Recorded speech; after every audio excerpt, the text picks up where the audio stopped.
예, 아멘. 형제 자매님 기도 말씀처럼 오늘 우리에게 또 성경의 가장 뼈대가 되는 중심 주제를 다루는 아가서, 주님 앞에 큰 은혜를 입은 성도들이 구원을 값없이 얻은 그 은혜에 감격해서 노랫말로 찬송시로 이렇게 기록해서 주셨던 이 아가서의 말씀들이 다 오늘 우리들의 신앙 고백이 되는 축복된 집회가 되도록 집회를 주장하시길 바랍니다. 우리 우준한 마음을 열어서 지혜와 계시의 영이 형제 자매님들의 심령과 마음에 충만하게 임하심으로 오늘 듣는 말씀이 나의 구원의 말씀이 되고 나의 감격과 나의 기쁨이 되는 찬양시가 될 수 있도록 주의 성령이 집회 중에 운행하시고 형제 자매님들의 심령과 마음속에 한량없는 은혜를 부으셔서 함께 임재하시기를 주의 이름으로 기도합니다. 아멘. 아멘. 자, 오늘은 이제 아가서 1장 5절 6절 7절을 나눌 예정인데 5절에서 7절까지 말씀을 마감을 하는 그런 말씀을 나눌 예정인데, 일단 성경에서 아가서 1장 5절에서 7절을 찾아 읽고 자료 말씀으로 같이 말씀을 상고하도록 하겠습니다. 자, 본인의 성경책 아가서 1장 5절로 7절을 같이 읽습니다. 예루살렘 딸들아, 내가 비록 고무나 아름다우니 기달의 장막 같을지라도 솔로몬의 휘장과도 같구나. 내가 햇볕에 쬐어서 거무로 수름할지라도 흘겨보지 말 것은 내 어머니의 아들들이 나에게 노하여 포도원지기로 삼았으니라. 나의 포도원을 내가 지키지 못하였구나. 내 마음으로 사랑하는 자야, 네가 양치는 곳과 정오에 쉬게 하는 곳을 내게 말하라. 내가 네 친구의 양떼 곁에서 어찌 얼굴을 가린 자 같이 되랴. 됐어요. 요즘에 마침 이제 요한복음 말씀을 나누면서도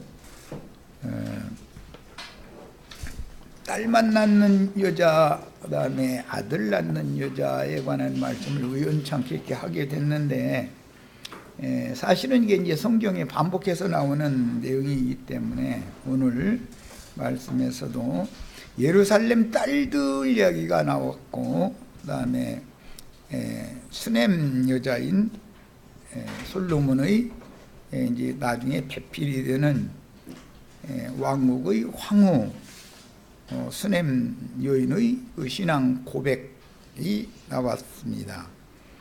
그리고 이 내용은 전체가 다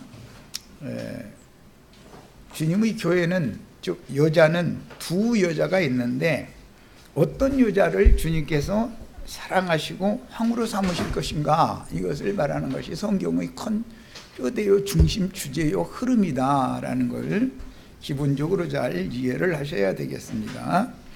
자, 이제 이런 문제에 대해서 자료 말씀을, 내용이 이제 시가로 돼 있어서 내용이 상당히 난해하고 어렵기 때문에 자료를 최선을 다해서 자료를 해드렸습니다. 자료 다 가지고 계시죠? 자, 1페이지 위에서부터 봅니다. 오늘 나누고자 하는 중심 주제는 예루살렘의 딸들과 수넴 여자의 신앙생활이 어떻게 다른가, 이걸 중점으로 다루고자 합니다. 아가서 1장 5절에 예루살렘 여자들아, 우리 이번 번역에는 딸들아라고 정확하게 번역을 잘 했어요. 예루살렘은 어머니죠.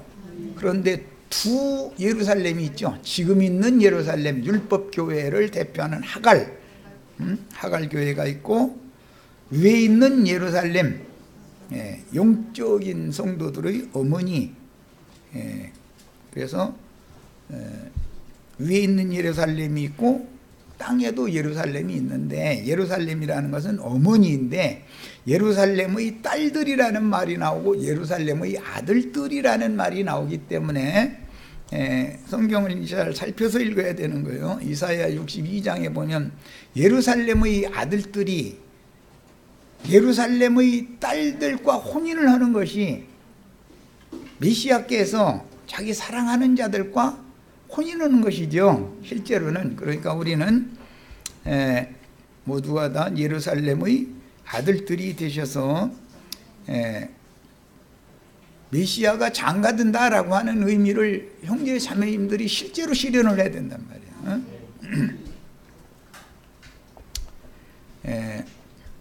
예루살렘 딸들아, 내가 비록 검으나 그랬는데, 이건 지난 시간에 살펴본 것처럼 겉모습은 검지만 속은 솔로몬의 휘장과 같죠.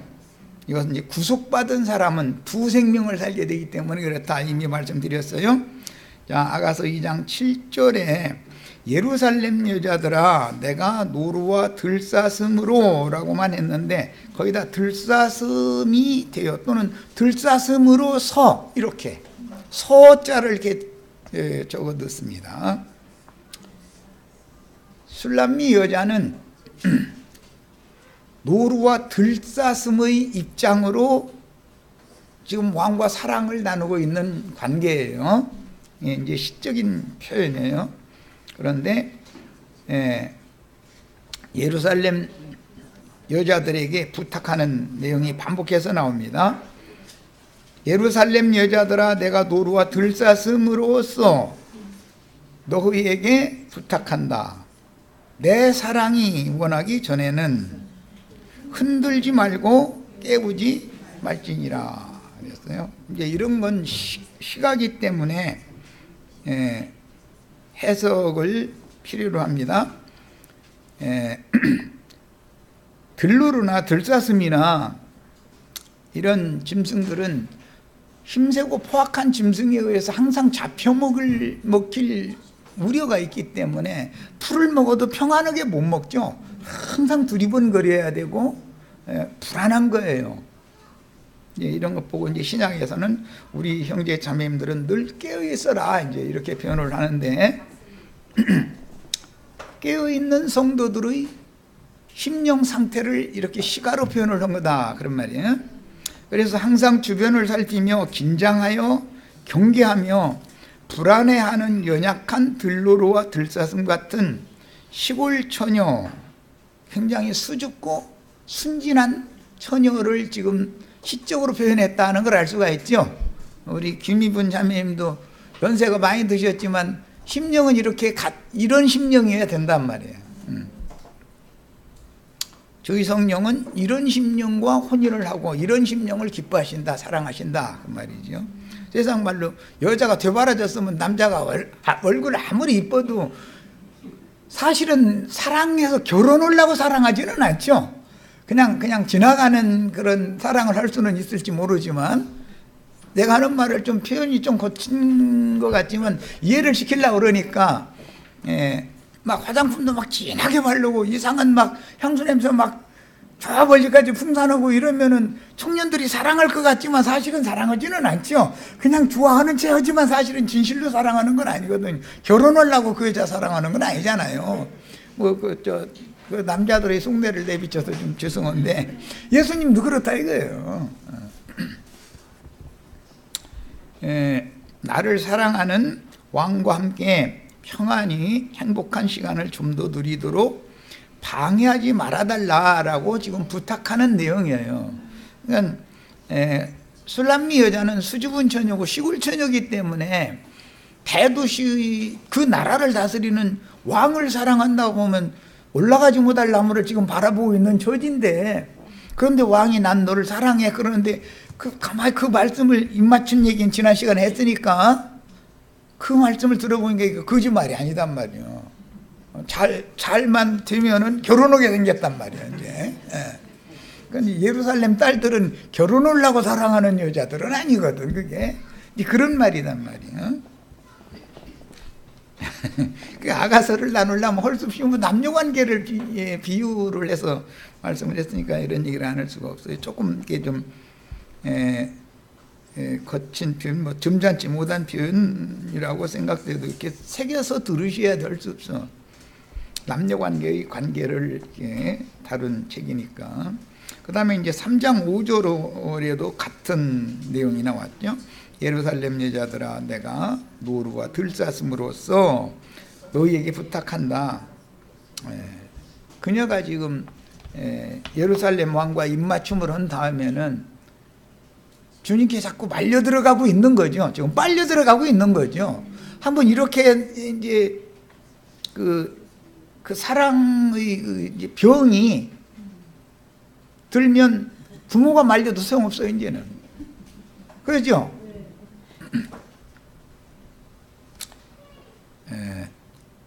이것은 이제 하나님은 청년과 처녀가 때가 되면 이렇게 하나님의 그 생명의 법칙에 따라서 생육 번성하게 하셔야 하고 또 사랑의 관계로 혼인을 시켜야 되기 때문에 신께로부터 그 사랑이 오기 때문에 어쩔 수 없는 사람이 뭐 나한테 맨날 매달 며칠 날부터는 사랑할 거야 이렇게 작정해서 사랑하는 사람은 하나도 없죠. 어느 날 어떻게 하다 보니까는 그냥 부모님은 그 별로라는데 나는 좋아 죽겠는데 어떻게 할 거야. 그렇죠? 이렇게 되죠. 이제 이것이 하나님이 중매하시는 거다 말이야. 하나님이 하와를 아담에게 중매하신 분이 하나님이죠. 내 남편, 내 아내와 결혼을 하게 된 것은 결혼은 다음에는 뭐 별로일 것 같지 별로일지라도 하나님이 나에게 중매를 했기 때문에 우리가 부부가 됐고 이런 아이들을 낳게 하려고 부부로 맺어주셨다라는 걸 꼭 믿으셔야 돼. 그렇지 않으면 부부관계가 자꾸 이해관계로 자꾸 이 눈이 바꿔져 버렸다가는 부부관계 깨진단 말이에요. 가정이. 처음 사랑이 바꿔지면 안 되는 거죠. 어떤 일이 있어도 부부를 맺었는데 처음 사랑이 변질돼 버리면 아무것도 안 되는 거죠. 아무리 어려운 난관이 와도 처음 사랑을 버리면 안 되는 거예요. 뭐 이런 걸 내가 말로 가르치는 것도 좀 그렇기는 그렇지. 애들도 아닌데.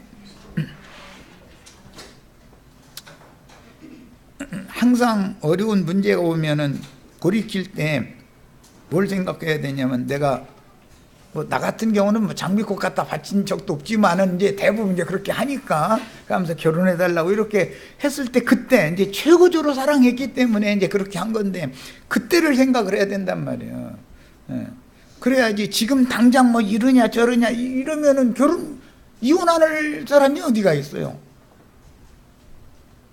인생 살다 보면 이혼 적어도 10,000번은 했죠.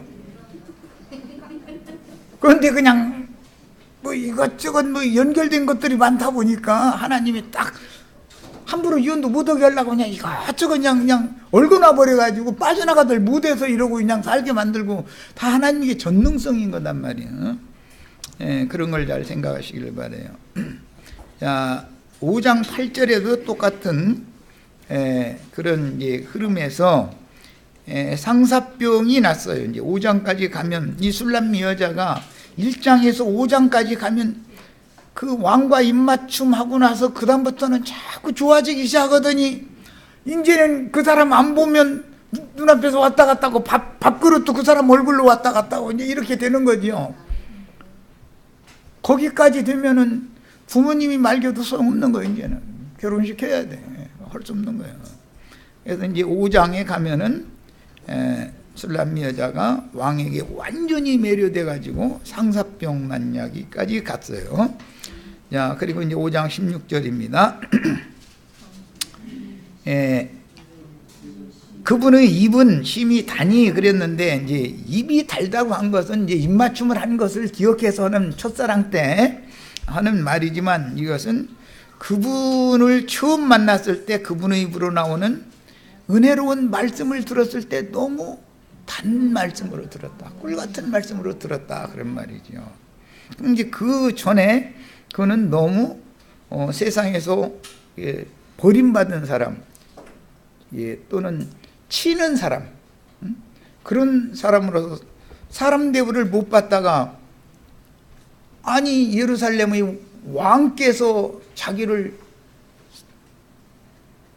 배필로 취할 수 있을 만큼으로 보는 사람 대우를 해주는 말을 처음 들은 거잖아요. 그러면 사람이 감동을 나눌 수가 없죠. 사람들이 상처를 받는 건 다 말로 상처받는 것이고, 회복되는 것도 말로 회복되고, 치료도 다 말로 치료하는 것이죠. 신약 성경에 보면 물론 구약에서 인용하는 말이지만, 여호와께서 병변자에게 그 말씀을 보내서 고치신다, 이렇게 돼 있죠. 말씀이 오면 영혼에 상처받은 것도 다 아물게 해 주실 수가 있어요. 말씀이 없으면 한번 상처받으면 이게 낫지를 않는 거예요. 그리고 예루살렘 여자들을 남편 노릇지가 하려고 하는 그 술람 여자의 그 오라비들, 파수꾼들, 이런 사람들이 이제 몰리각한 개들인데, 개들은 눈앞에서 부스러기 떡이라도 얻어먹고자 하는 부잣집에 있는 그 나사로의 상처난 데를, 헌 데를 계속해서 핥으라는 거잖아요. 세상 말로는 그러나도 아픈 상처가 나을 만하니까는 또 이게 세상에서는 후벼 판다 그러지. 후벼 판다. 자꾸 반복해서 사람을 아픈 부분, 약한 부위, 그 부분을 자꾸 이렇게 후벼 파가지고 그 사람이 도무지 소송되고 치료받지 못하도록 이렇게 한다. 개들이 헌대를 핥았다, 그 말은 몰지각한 목자들이 인간의 약점을 파고들어가지고 계속해서 들쑤셔 놓는다. 조금 잊어먹을만 하면은 또 와서 들쑤시고, 조금 이제 잊어먹을만 하면 딱쟁이 앉으려고 하면 와서 핥아가지고서는 또 돈 나게 만들고 계속 그랬다는 거예요. 이런 사람들 보고 율법 남편이라고 그러죠. 정죄의 직분을 행하는 자들이다.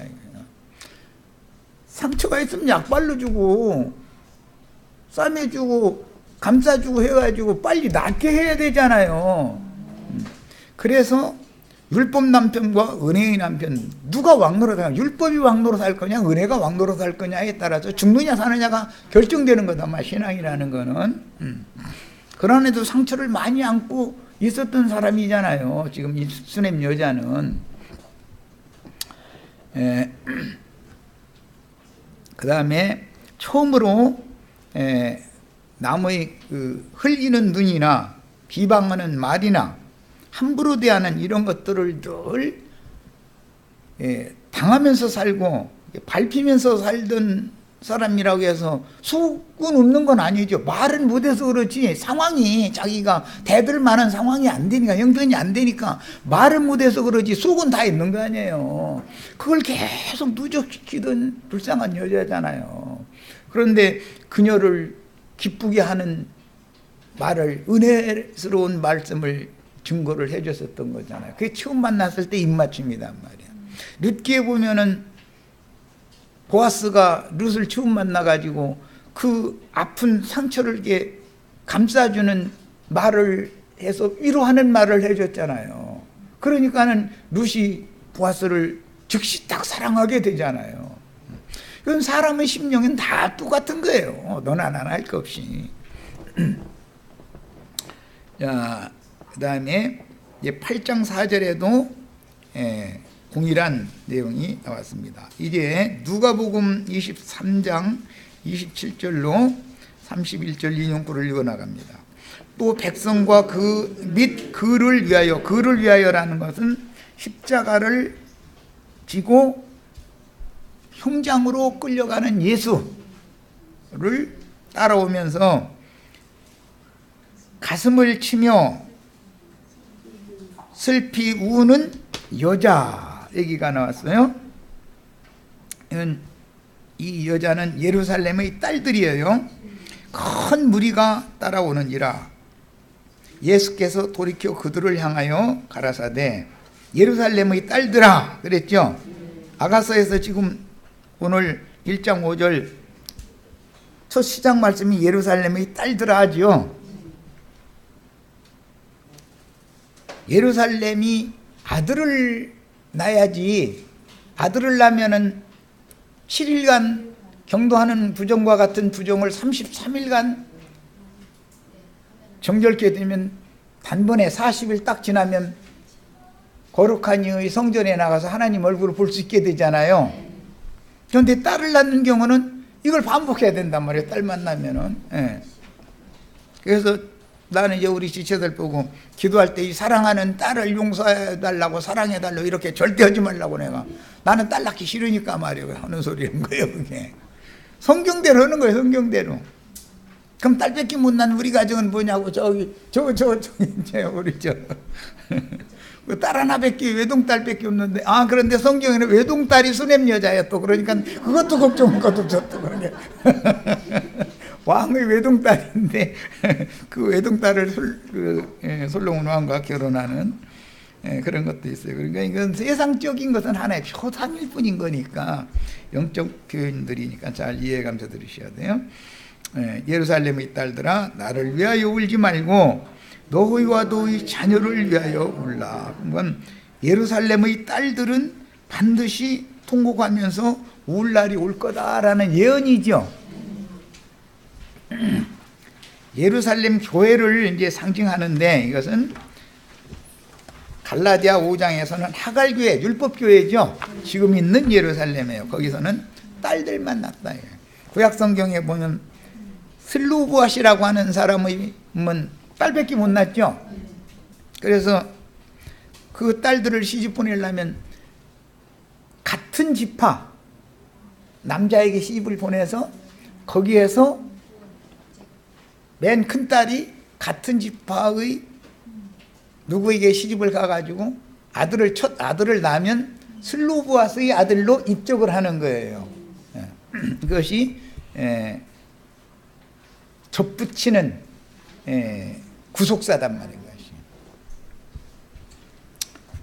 것이. 보라 날이 이르면 사람이 말하기를 수태 못하는 이와 해산하지 못한 배와 먹이지 못한 젖이 복이 있다 하리라. 이 말씀을 갈라디아서 5장에서 동일하게 인용을 했는데 사라는 애를 사례 때 못 낳고 하갈은 아들을 낳죠. 그런데 그 다음부터는 아이를 못 낳는 여자라고 멸시했잖아요. 사례가 본부이고 자기는 첩의 신분인데도 하나님은 법도가 있는 건데 하나님의 나라에는 생명의 질서라는 위계 질서라는 게 있는 건데 이걸 무시하려고 했다 이거예요. 그런데 오히려 쫓겨나게 되죠. 사라가 아들을 낳게 되면 쫓겨나는 거예요. 이제 아들 낳아가지고 젖을 떼게 되면. 그러니까 차라리 아이를 못 낳은 여자, 무시하던 여자가 하는 말이 해산하지 못한 배와 먹이지 못한 젖이 복이 있도다 라고 한다는 것은 젖이나 먹이고 딸 만난 그런 교회에게는 화가 있도다. 예수님 마태복음 24장에서 말씀하신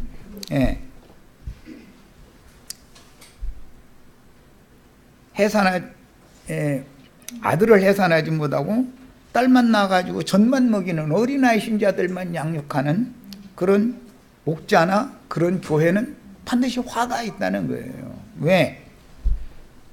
이기는 자들만 데려가실 것이고 나머지는 버려둘 것이니까.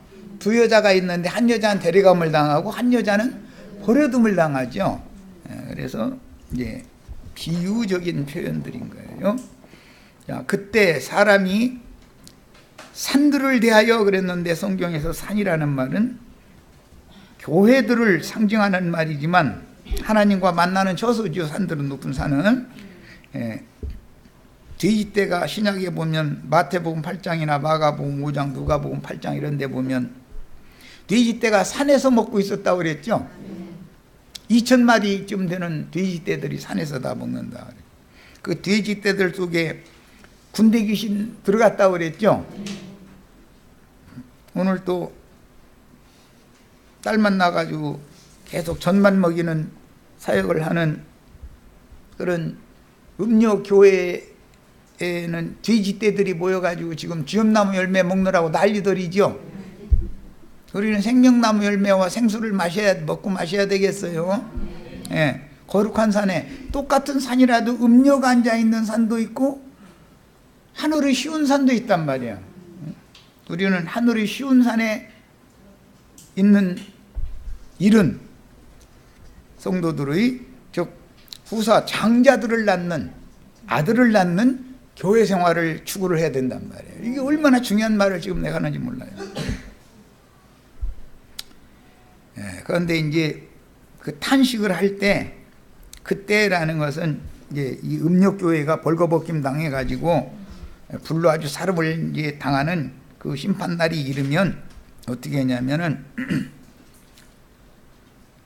산들아 우리 위에 무너져라 그래서 산사태가 나서 그냥 이렇게 막 무너져 내리는 이제 이런 것은 큰 성 바벨론 교회가 무너지는 것을 연상해서 이제 하는 말인데 작은 산들을 대하여 우리를 덮으라 이것은 평생 헌신하고 봉사하던 세상 교계의 목회자와 교회라는 미명의 종교 체제에 속은 것을 그때서 깨닫는다 이거예요. 그때서 너무 늦은 거죠. 지금 시간이 없는 거죠. 이제는 하면서 원망과 장탄식을 이렇게 할 거다라는 거예요.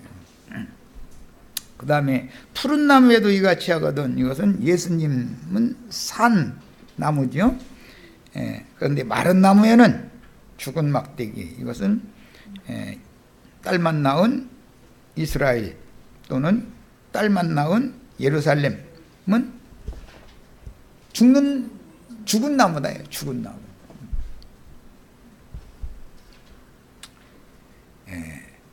그 다음에 그런 죽은 나무까지들인 마른 장작 같은 이건 화목으로나 쓸 수밖에 없는 거죠. 마른 장작이라는 건 원래. 그것은 계시록에서는 큰 음료교회가 계속 가르치고 그렇게 믿던 그들의 율법으로 그들을 정죄하는 거죠. 내 입의 말로 너를 정죄하노니 항상 그들은 가르침 받기를 그렇게 받았다.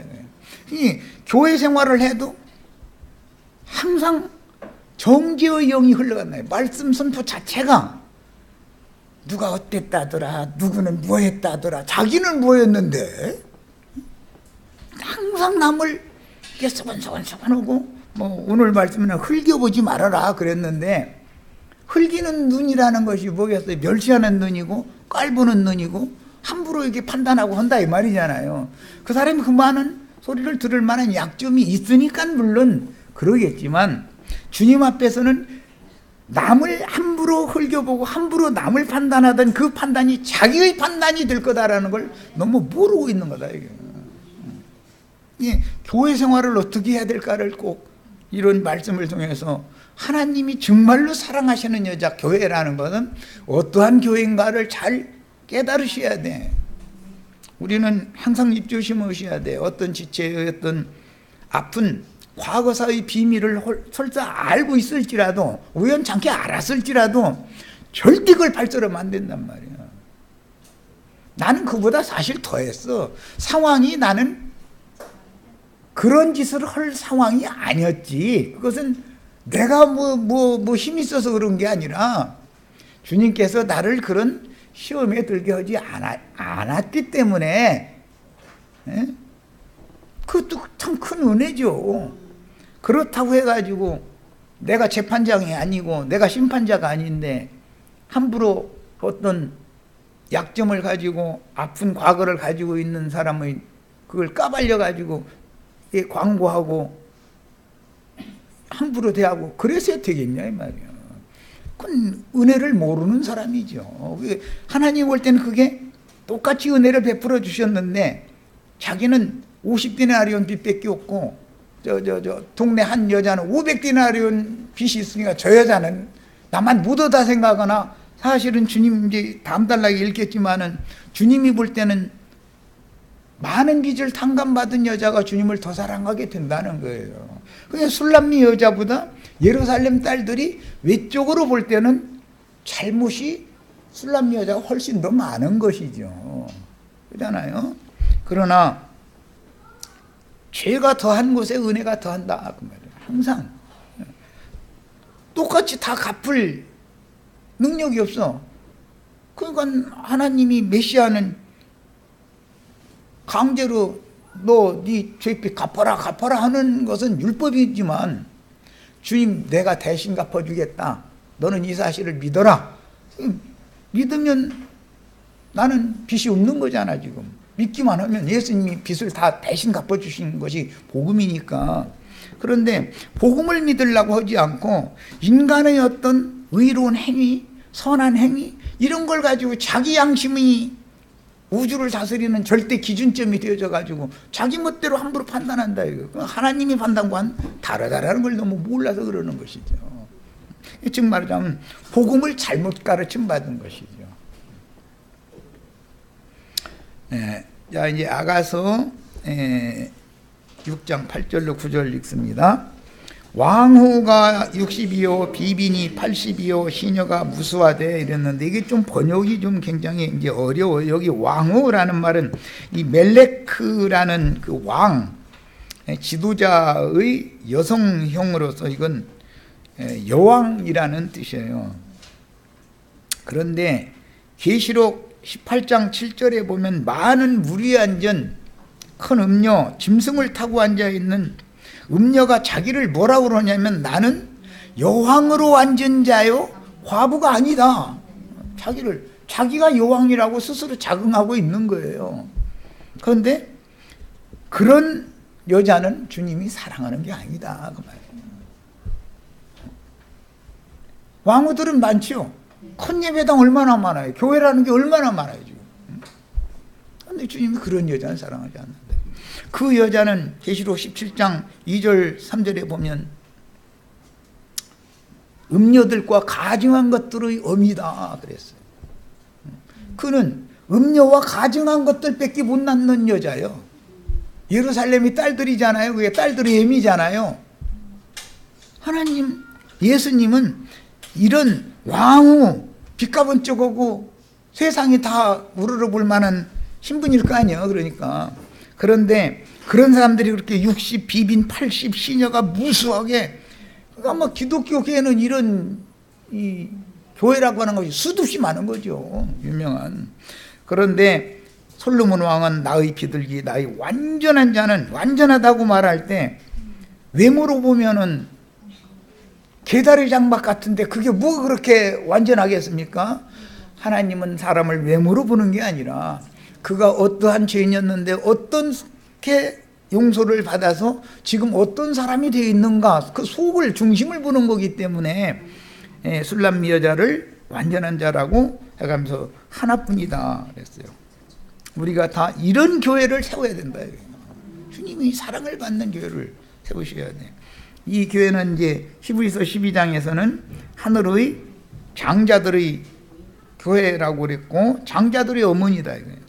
계시록 12장에서는 해를 입은 한 여자, 하나의 여자단 말이에요. 주님의 교회는 하나밖에 없죠.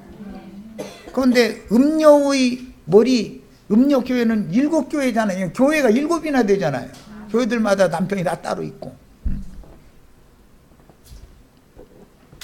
자, 그런데 그는 그 어미의 외딸이었었다. 수냄 여자는 무남동녀였다라는 걸 알 수가 있죠. 아까 그래서 저기 우리 어떤 가정 걱정하지 말라고 내가 그랬는데 주님이 사랑하는 그런 교회의 이상이 이 시간에 다 열리기를 바래요. 외동딸이요 그 낳은 자의 그러니까 무남동녀 낳은 그 여자의 귀중히 여기는 자로구나 이렇게 표현했는데 해를 입은 여자는 사실은 계시록에서는 남자들을 낳죠. 용의 군대를 진멸하는 미가엘의 군대가 되는 해를 입은 여자는 산내 아이를 낳았다고 이렇게 돼 있죠. 남자를 낳았죠. 예, 우리는 남자를, 아들을 낳는 교회를 지금 장장, 오는 메시아의 왕국을 유업으로 상속받을 후사들을 낳는 교회를 세워야 된다, 회복해야 된다, 이런 거예요. 그냥 무턱대고 이런 계시도 없이 그냥 오는 사람 가는 사람 다 주워 모아가지고서는 큰 예배당에 막 많은 사람 모아가지고 이렇게 하면 왕후가 60 비비니 80 시녀가 무수하되, 주님은 그런 왕은 그런 여자는 사랑하지 않는다는 거잖아요. 계시가 필요한 거예요. 그래서 그런데 마귀는 뭐 아가서 이런 더구나 어렵게 이렇게 실어되어 있는 이런 말씀이 이게 뭔 소린가, 뭐 도대체 뭐 읽어도 이해가 잘 안 오지. 그래서 가르침 받는 게 또 필요해요. 자, 이제 누가복음 7장 36절 50절을 읽겠습니다. 한 바리새인이 예수께 자기와 함께 잡수기를 청하니 이에 바리새인의 집에 들어가 앉으셨을 때 그 동네에 죄인인 한 여자가 있어. 이 죄인인 한 여자가 외동딸 술람미 여자를 실현하는 여자죠. 예수께서 바리새인의 집에 앉으셨음을 알고 향유 담은 옥합을 가지고, 아가서에서는 나드라고 표현을 했는데 물론 저 신약에서도 그 향유를 나드 기름이라고 표현한 구절도 나오죠. 옥합을 가지고 와서 예수의 뒤로 그 발 곁에 서서 울며 눈물로 그 발을 적시고 자기 머리털로 씻고 그 발에 입 맞추고 향유를 부으니. 그랬으니까 이 여자가 주님을 한번 처음 만났을 때 완전히 주님 앞에서 얼마나 엄청난 그 큰 위로와 회복시켜주는, 치료하는, 상처를 계속 누적해가면서 살던 여자인데 그 말씀을 들었을 때 얼마나 감격적으로 들었으면은 주님이 이 바리새인의 집에까지 가셨다라는 건, 바리새인의 집에 가셔서 이런 말씀하실 때는 바리새인도 구원받을 수가 있다는 거죠. 문제는 주님의 말씀이 안 들리기 때문에 이제 이게 문제인 것이죠. 이 여자는 너무 감격적으로 들었던 여자죠. 입맞춤이 이미 있었기 때문에 자기 있는 모든 것, 자기의 생명 다 바쳐서 부어드리는 거잖아요. 자신의 모든 것을. 우리 지체들도 다 이렇게 술람미 여자처럼, 여기에 나온 한 죄인 여자처럼 형제 자매님들의 온 영혼, 몸까지도 다 주님의 것으로 이렇게 부어드리는 그런 깊은 사랑에 다 빠지시기를 바라요. 발 곁에 서서 울며 눈물로 그 발을 적시고 자기 머리털로 씻고, 그만큼 존경한다는 거잖아요. 머리털로 발을 씻었다는 거. 그 발에 입 맞추고 향유를 부으니. 예수를 청한 바리새인이 이것을 보고 마음에 이르되, 이 사람이 만일 선지자라면 자기를 만지는 이 여자가 누구며, 그 사람은 이 여자의 모든 행실, 그 동네 사람이라면 다 알지만 예수님은 모르는 줄 알고 있죠.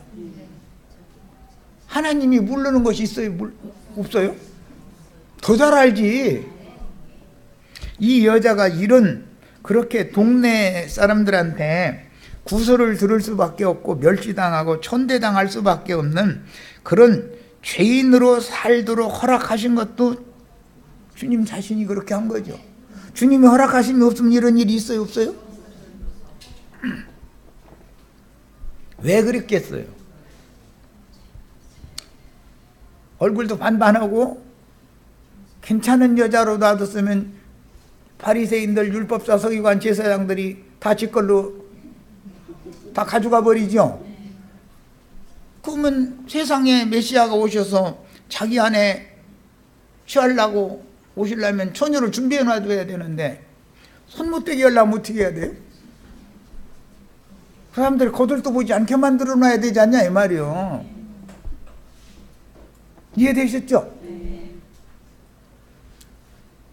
세상에서 유명하고 세상 쪽의 목사님들이 어서 오시라고 여기 상자에 앉으시라고 이런 대우를 받게 만들어 놓으면 그 여자는 절대로 이미 그 영혼이 더럽혀져 있기 때문에 다른 교리로 세뇌당해 있기 때문에 주님께서 오셔서 불러도 이 죄인 여자처럼 감격이 없다 이거예요.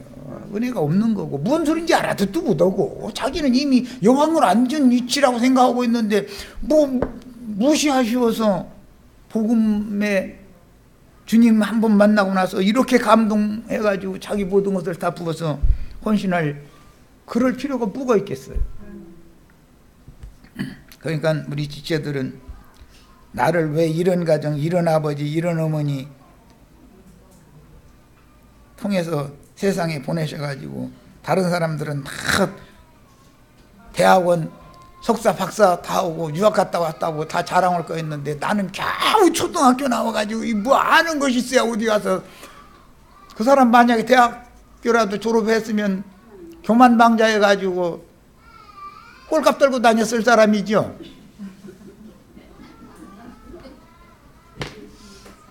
자기가 부러워하는 그 사람은 대학을 졸업을 했어도 그 정도면 그 그릇이 된 사람이요. 그런데 나는 만약에 그 여자처럼 만약에 그 사람처럼 그렇게 만들었더라가는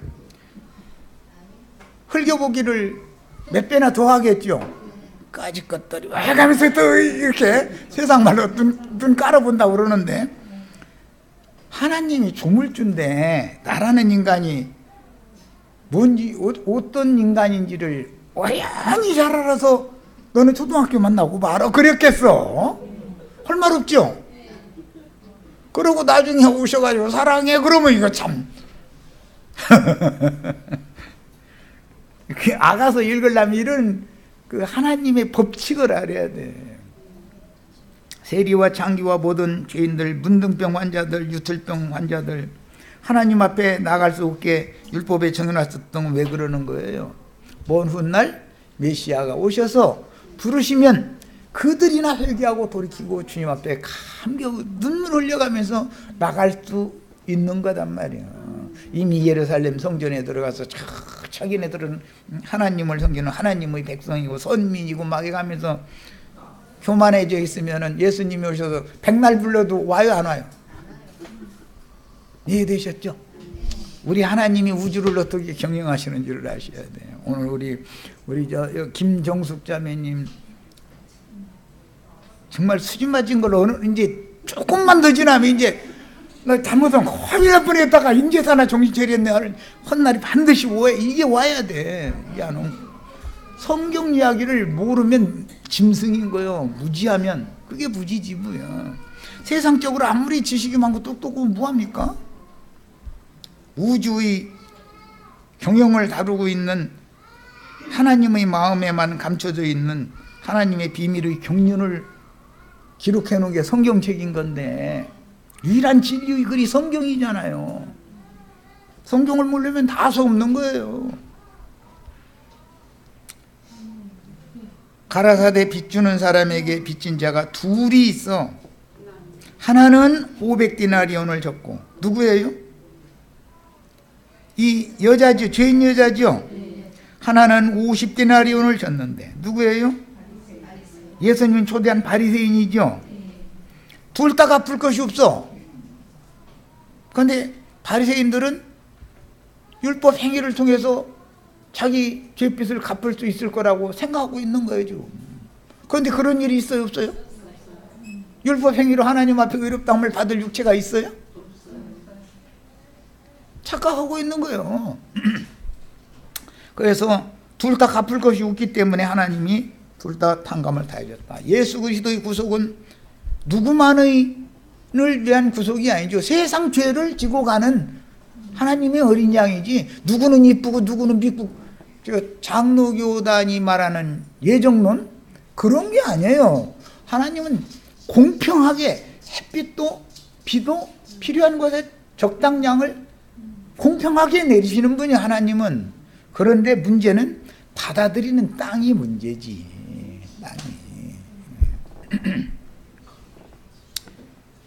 둘 다 탕감을 해주었으니 둘 중에 누가 저를 더 사랑하겠느냐? 네가 나를 사랑하니까 나 밥 먹으러 오라고 초대했지. 이게 말하자면 오늘날로 말하자면 부흥강사로 예수님을 그 바리새인 교회당으로 초대해가지고 부흥이 시작했다 그 말이잖아요. 오늘날로 말하면. 자, 그런데 바리새인도 주님 사랑해요, 안 해요? 지금 돼지떼들 모인 그곳에 모인 사람들이 다 주님 사랑한다고 난 주님 미워하는데 왔다 그래요? 여기 오신 우리 형제 자매님들보다 더 사랑해. 그 사람들 막 사랑을 목숨까지 바쳐. 얼마나 사랑하는지. 그런데 그 사랑이 하나님 앞에 연락되지 않는 사랑이면 무슨 소용이냐 이 말이야. 사랑하면 맺어져야 될 거 아니야. 상처만 남기고 서로 헤어질 바에는 그 사랑 않는 게 낫지.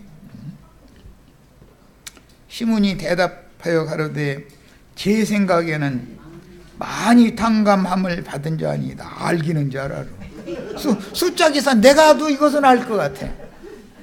가라사대 네 판단이 옳다 하시고 여자를 돌아보시며 정면으로도 주님의 얼굴을 보지 않았잖아요. 못 봤잖아요.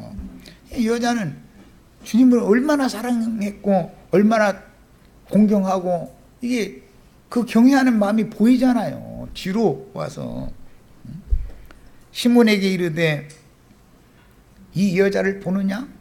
무슨 눈으로 봐요? 흘기는 눈으로 보고 있는 거죠 지금. 그렇잖아요. 저 여자가 어떠한 죄인인지 선지자라면 그걸 알 텐데 자기 막 주물르고 있는데도 그것도 모르네. 이런 거 아니야 지금. 이게 유대인에게 접근하면 안 되는 여자잖아요. 부정한 여자잖아요 지금. 그 율법의 판단으로 보자면. 그런데 예수님이 그거 모르는 줄 알고 지금 속으로 수근수근 하는데 예수님이 그 속내를 다 들여다보고서 지금 하신 말씀이거든. 내가 네 집에 들어오매 너는 내게 발 씻을 물도 주지 아니하였으되 이 여자는 눈물로 내 발을 적시고 그 머리털로 씻었으며 처음 입맞춤을 한 지난 시간과 같은 술람미 그 감격이 너무 컸던 거예요. 그러니까 이제 주님이 식사하시러 어디 간다더라. 그러니까 이제 말하자면 부흥 강사로 어떤 교회당에 이제 초대받아 간다더라 하니까 이제 봉사하러 따라간 거 아니에요. 집사님께서 말하자면 다 그렇게 하죠. 이 여자는 눈물로 내 발을 적시고 그 머리털로 씻었으며 너는 내게 입맞추지 아니하였으되 저는 내가 들어올 때부터 내 발에 입맞추기를 그치지 아니하였으니 너는 내 머리에 감람유도 붓지 아니하였으되 저는 향유를 내 발에 부었느니라. 이러므로 내가 네게 말하노니 저의 많은 죄가 그랬는데 죄라는 건 범죄들을 말하는 거예요. 죄를 용서받는 게 아니에요. 죄는 심판하시고 사람들이 저지른 범죄는 용서를 받는 거예요. 그게 구속인 거예요. 기독교계에서는 이런 거 하나도 안 가르쳐. 그냥 죄사함 받았다, 죄사함 받았다 이러고 있어. 죄는 심판하는 거예요. 그 죄에게 속아서 범죄한 사람들을 불쌍히 여겨서 그가 범한 모든 지난날의 범죄들을 덮어주시는 것이 그게 구속이죠. 용서해 주시는 거예요. 자, 이는 조의 사랑함이 많음이라. 사함을 받은 일이 적은 자는 적게 사랑하느니라. 주님께서 사면을 하신 것이 적고 많고가 어디 있겠어요. 받는 사람이 어떻게 받느냐에 있는 것이지. 이에 여자에게 이르되 네 범죄들의 사함을 얻었느니라 하시니 이게 많은 죄가 용서받은 거죠. 앞절에 분명히 많은 범죄들이 사해졌다 했으니까. 함께 앉은 자들이 속으로 말하되 이가 누구예? 이가 누구예요? 불쌍한 죄인들의 죄를 용서해 주러 오신 메시아죠. 근데 이분을 메시아라고 지금 바리새인 집이라고 그랬는데 오늘날로 말하자면 율법교회 목사님들, 율법교회 장로님들은 바리새인 집에 초대받은 사람들은 이분이 누군지 지금 모른다는 거잖아. 예수께서 여자에게 이르시되 네 믿음이 너를 구원하였으니 평안히 가라. 율법 행위로 구원받은 게 아니죠. 그녀는 이분이 나의 지난 모든 죄과와 그 많은 허물들을 다 덮어주시고 가려주시고 용서해 주러 오신 나의 구원자 메시아다라고 믿은 거예요. 그걸 믿었기 때문에 구원받은 거예요. 우리는 이 원칙이 흔들리면 안 돼요. 절대로. 예. 자기의 어떤 의나 선행을 사람들 앞에 자랑하고자 하는 그런 생각을 이 시간에 완전히 다 버리시기를 바라요. 자, 첫 시간 여기까지도 마칩니다.